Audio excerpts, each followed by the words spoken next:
no?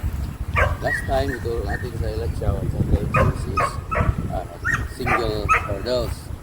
Yan yung focus na attention dun sa handler. Then yung flat work natin. So since marunong na sila sumunod, na-focus na sila, so mag-introduce naman ng kabalete.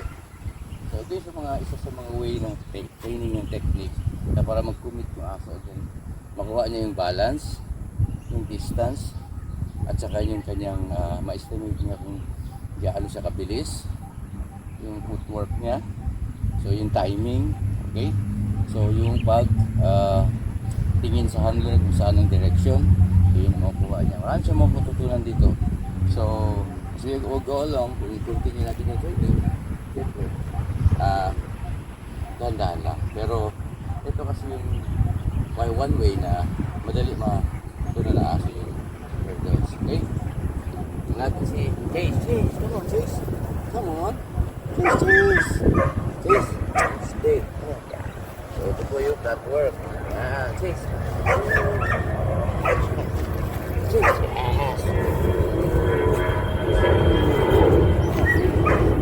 And then Chase.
Okay, so yun po. Kasi ninyo, madali natin makuha yung training kasi yan sila foundation skills. So, that's it. Thank you.